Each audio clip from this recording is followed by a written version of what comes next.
Okay. Uh, Page 17, I said that already. My brain is already thinking of the weekend, I'm not gonna lie. So if I'm off, you gotta like catch me. Okay, parts and labor before tax. Um, I can't prepare you for every single scenario. We'll be here until August probably, okay? But parts and labor is often a table, and the provincial exam has like a table like this. It's almost like a bill, and they need you to fill in that bill. So it'll be like, they'll have like two, what? Headlights cost $30 each. And then they want like a subtotal here. So obviously you would just go two headlamps times 30, that's 60, right? So I'm gonna teach you, one of the questions you're gonna be working on has that. So I want you to be prepared for that. But because there's no guidance here, I'm just gonna go parts and labor. And I'm just gonna go and see what they give me. Two headlights, $60 each. And then there's 4 new brake pads for $150 each. A fuel pump, $190. So that would be my parts. These are the parts, and then I'm talking labor. Labor is $65 per hour. Good luck, by the way. If anybody want to become a mechanic here, you're looking at $120 per hour sometimes, like especially since COVID, it has gone up like crazy, the shop hourly rate. But anyways, and one more thing, make sure you listen to this, right? In this case, it's a nice 2 hour, but this could be 2.5, right? So it could be different values there, so don't be thrown off by that. I will just go 2 hours times whatever the hourly wage is, okay? So this is kind of like the work that you should be looking for. And why rush if you can show your work, right? So I'm bringing all of this down. Oh yeah, this came up yesterday. I forgot. Safety, the safety itself, don't ever put that under parts and labor. Why is that? Because safety is taxed differently, all right, guys? Safety there's only a 5% GST on safety. You don't want to bundle it up with parts and labor. So this should be 1,040, as I already told you. I'm gonna go ahead and do the 0, okay? It is the safest thing you can do just to get used to. It's a habit, right? Talking about habits, totally different story, right? My deodorant used to be, I opened the little cabinet in the bathroom and it's right there. I've done that for years, and my wife decided it's a good idea to move it. So every day, I'm not kidding you, I'm opening, it's like, oh, it's not there, it's over here now, right? So if you build a habit, it's hard to break it. So we're gonna build this habit, and then you'll just do it every time, okay? Total cost to purchase the car after tax. Notice what I've done here. This is a private sale, so it's used private. So used private, I'm gonna go, should I write out the formula? I think I don't need to anymore at this point. So I'm just gonna spare you that pain. It's gonna be $9,500. That's the price you agreed to pay for it. The book value is greater. Let me just make sure that is up here. The book value is 10,000, so that's what I'm gonna use here. And I multiply that by 7%. Safety is $40. I'm gonna multiply that by 1.05. Parts and labor, it's 1,040. That I multiply by 1.12. So I don't know if you see how I built this up, right? So the parts and labor comes in here, 12% tax. Is there a lien search? There's no lien search, right? Bad idea though, in real life. Bad idea not to do a lien search. Just telling you. But it doesn't show up here. Question. What if just look up here, what if that 10,000, what if that had been 8,000? Would we have included it here? No. We would have used 9,500, right? The greater of the two. So if the book value is 8,000, then this is greater. That's what goes in here. And you might think, what about the book value? Shouldn't I have it somewhere in my work? And the answer is no. Then it just doesn't. The province has been known to do that, okay? They want to know if you know what you're doing. And so just remember that. And on your study sheet, when you have the formula, please tell yourself the greater between the book and the price, okay? AutoPack wants to get the most taxes out of the deal, right? $9,500 plus this is $700. This is $42, so $2 tax, right, on the safety. And this last number is 1164.80. And I'm sure some of you are just making sure you got the right numbers. This is it, okay?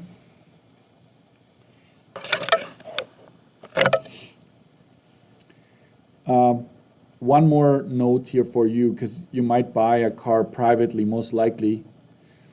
Who charges this? Like, when do you pay the $700? Do you give that to the owner that you're buying it from? Don't do that. Don't give him the money. You know who charges this?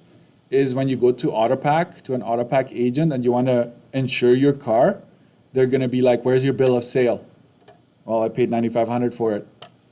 And they're going to look at it and, oh, our book value is $10,000. So they're going to do the math. You owe us $700 today, plus whatever insurance is for your car, right?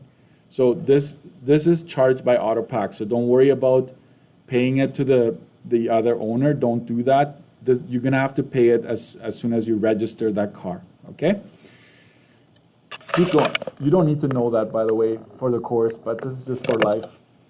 What are the total taxes paid after all repairs and all the purchase? I will just take the 700. So watch what I'm going to do. I'm going to do this a little differently. I'm going to actually show the work. So you pay 7% on this, plus, watch how I'm going to do this one. 40 times, I'm going to go 0.05. I only want to know what 5% is of $40. And I know you may have done that differently, and that is fine. Plus parts and labor, I'm going to go times 0.12. Because this question, all I want is the taxes only. So it's 700 plus 2 plus 124.80. So that's 826.80. That's how much tax you would have paid in this particular scenario. I will highlight that. I turned this 0, right, into 0, and I turned that into a 0. This already had a 0 in it. Okay? So keep that in mind. That's original from that formula I gave you.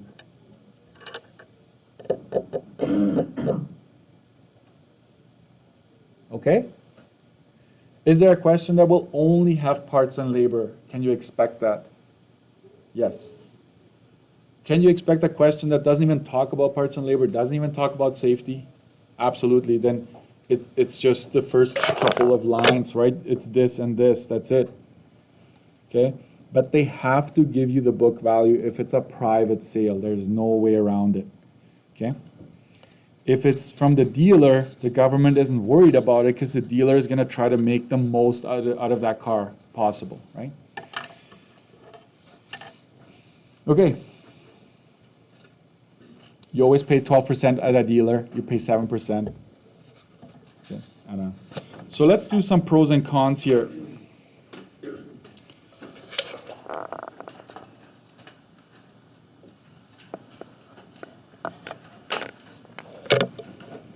On page 19, I would say just have 2 of each. That's a lot, right? You're like, so if you buy a used car from a dealer, what are the pros? There's lower potential for hidden damage, right? Why would that? They have a reputation, right? They have to protect their reputation. There's less paperwork. Dealer takes care of it.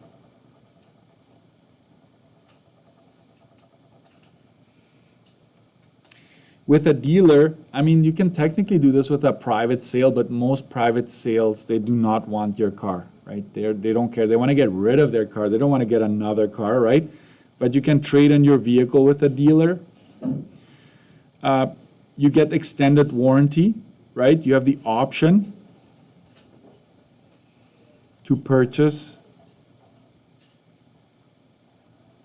additional warranty. So a dealership will sell you, in fact, you will probably not be able to walk out because they're gonna try to harass you to get that extra warranty.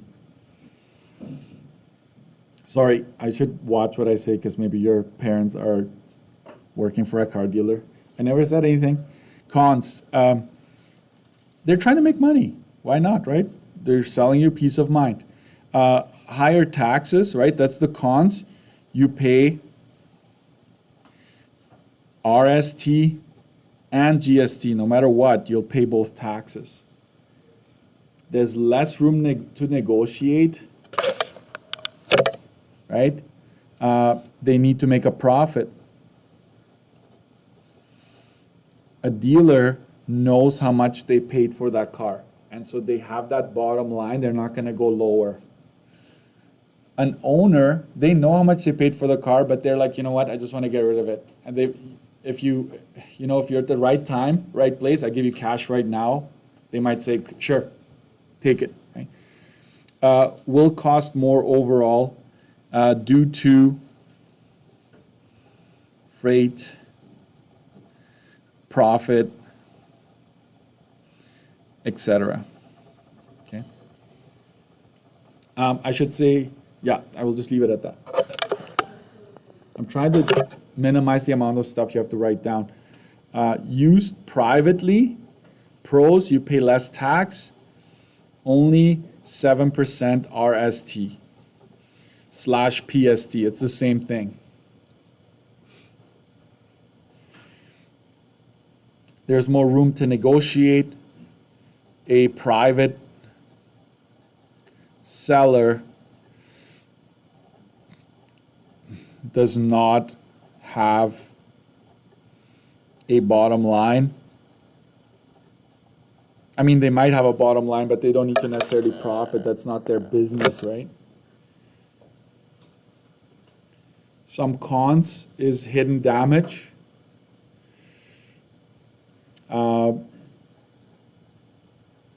Private owner may not disclose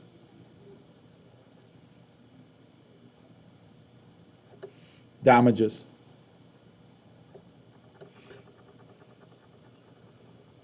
More hassle on your part.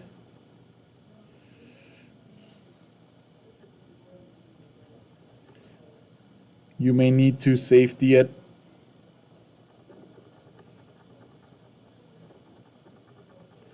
Do paperwork, etc. I'll just leave it at that.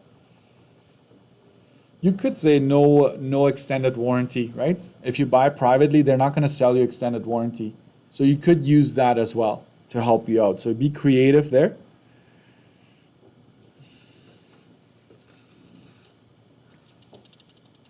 Okay. I'm going to ask you to go to, that's it for now. I would like you to try, I'm going to give you a little bit of class time to work. I want you to try page 18. Did I assign 18? No. So for 18, there's a lot of stuff going on. Can I make a suggestion? When there's a lot of parts and labor, please don't just try to insert it into your long formula. I would do on the side here, somewhere on the side, I would do a separate calculation for parts and labor. Like figure out that subtotal, come up with it. Do it here and then bring it back to your formula for use private. This is a private sale. and do your work after you've done the parts and labor, okay? I will give you the answer to this. It's, where do you want to write this down? I'm going to write it down here in brackets. 19,130 and 16 cents after tax, that is. This is what you're supposed to get if you get it all right. And then please also try example 5 with Christina, right? Gord and Christina, so try those two. And if you're willing to fly solo, then go to page 21 and you can continue your journey there. Oh, sorry, page 20 and 21. Okay. Continue working through that for now, and I'll just make sure you're doing all right.